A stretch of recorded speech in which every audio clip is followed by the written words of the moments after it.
How come you made it? The rest of them didn't make it. We don't know what that mystery is. Some people turned it down. Some people said it cost much. Some people said it's going to take too much time. Some people are too busy, right? A lot of different excuses why some are inspired to take advantage of something that comes to town. Others pass it up. We don't know the mystery to that. Here's what I call it. Mysteries of the mind. And I just leave it at that. Some things I don't try to figure out. I take the simple approach now, right? Some people do and some people don't. I mean, that's about as profound as my philosophy is. Some buy and some don't buy. Some go for it and some don't. Some change and some don't. And if you've been around for a while, you can usually work out the numbers, right? Out of 10, 3 do, 7 don't. Whatever business you're involved in, pretty soon you got this ratio going. The ones that do, the ones that don't. You say, well, why don't the ones that don't? How come they don't? We don't know. I just leave it as a mystery. I used to try to understand all that. I just take the simple approach. The guy says, this happens to me, this happens to me, this goes wrong for me, and all this stuff goes wrong for me. How come all this stuff happens to me? I say, I don't know, it beats me. Best I've been able to figure out is those kind of things always happen to people like you. I mean, right?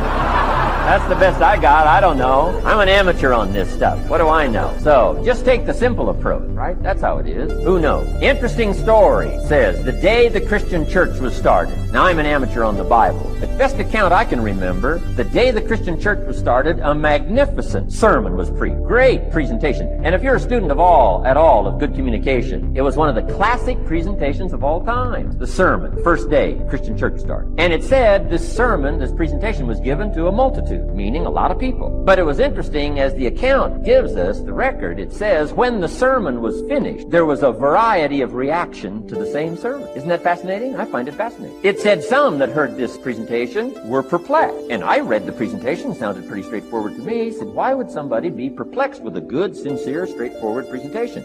Best answer I've got. They are the perplexed. I mean, what other explanation is there? It doesn't matter who's preaching. Right? It said some that heard this presentation mocked and laughed, made fun of the presentation. I thought, hey, this looks pretty sincere to me. If you give a sincere, honest presentation, why would somebody mock and laugh? Easy explanation. They are the mockers and the laughers. What else would you expect them to do, right? I used to try to straighten all that out. Say, well, they shouldn't do that. I don't do that anymore. I've got peace of mind now. I can sleep like a baby, not try to straighten all this stuff out. I used to be so naive. I used to say, well, liars shouldn't lie. See, how naive can you be? Of course, they're supposed to lie. That's why we call them liars. They lie. They lie. And the question is, if you died today, what dreams, what ideas, what talents, what books, what music, what leadership, what voice will die with you? Miles Monroe, great orator and speaker, said the wealthiest place on the planet, it's not in the Far East where there's oil in the ground. It's not in South Africa where there are diamond mines. He said the wealthiest place on the planet is the cemetery.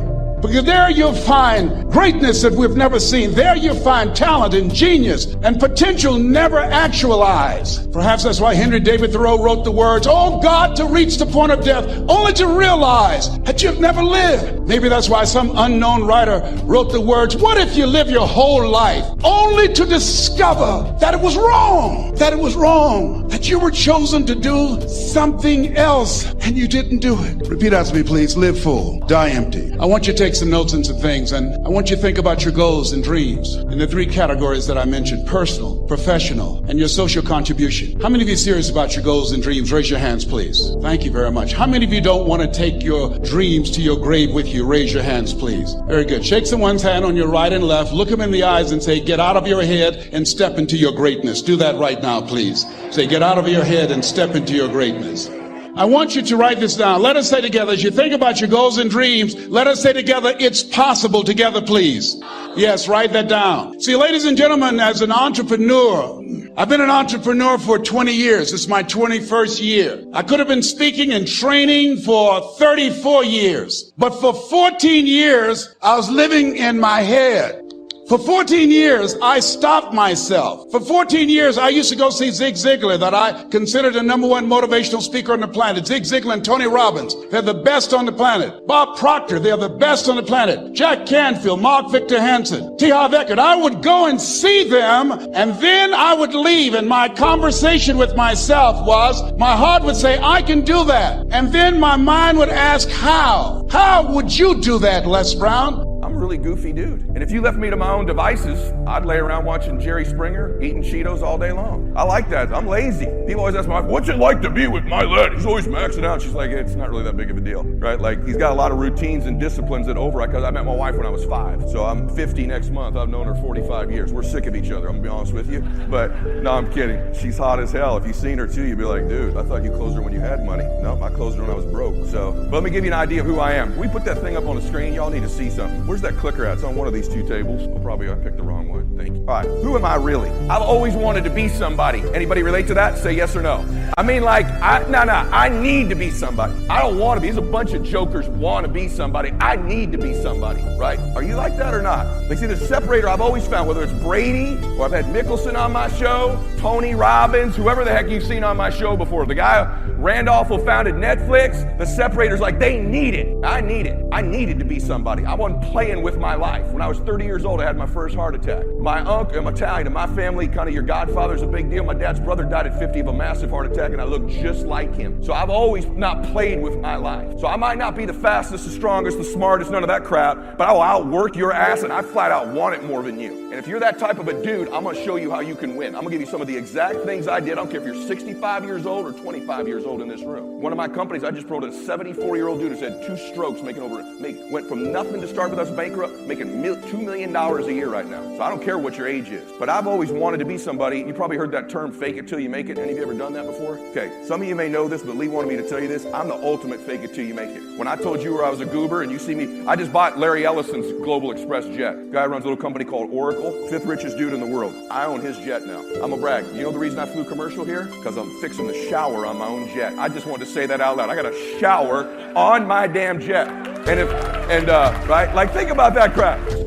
My wife's like, the Mile High Club. I'm like, babe, we're doing it in the shower in the Mile High Club, right? And we grew up in Pomona, California. Let me tell you something. We're not exactly hood rats, but we lived right next to the hood, and I could see the rats like that close. So we're kind of hood rats, right? So I know what that's like. My first job, I was an electrician. Then I was a busboy at the Whole Enchilada. That was an upgrade because they let me go as an electrician because I couldn't show up to work and get there by 6 a.m. And then I was a bag boy at Safeway. And then I worked at an orphanage that changed my life. And then I became in the financial business and got wealthy. There's nothing about me. You know, Bishop Jakes told me one time, when you got favor on your life, no matter what you're thrown into, you're going to always rise to the top. I have been thrown into a lot, but because of favor and grace, I just keep showing up. Somehow, man, no matter what they do. And so all of this that I have is really because of the grace of God. Now, I'm going to tell you something. You got to have a tremendous work ethic to be successful in here. In other words, and you can relate to this, you got to have a lot of dog in you. You really do, man, if you want to be successful, because it's going to be a lot of trying times. So you have to have a tremendous work ethic. But you got to have faith. Faith without works is dead. You hear it all the time. You go to church and you learn all these scriptures, but then you don't apply none of them to your life. You're looking at a man who has made the simple application of 3 or 4 scriptures and maxed them out to get here. I maxed out 3-4 scriptures to get here. I kid you not. I'll share them with you if you want to hear about them, but I maxed out 3-4 scriptures to get here. I'd love to tell you I'm the funniest person ever lived, but I ain't. Richard Pryor got that. I'd love to tell you I'm the greatest entertainer, but I ain't. Michael Jackson was that. I got all that, but they gone. So I probably am.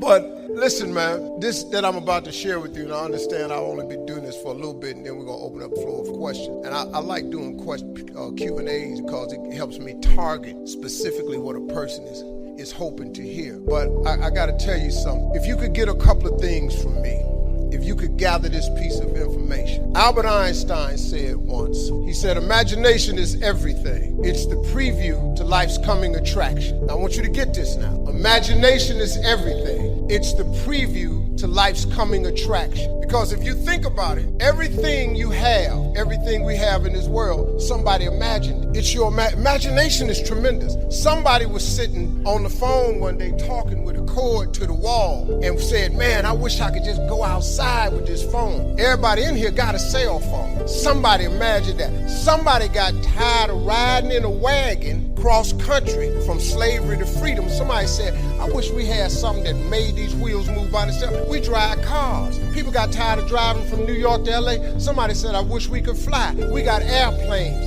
Imagination is everything. It's the preview to life's coming attractions. Your real life, the one God really got for you, is in your imagination.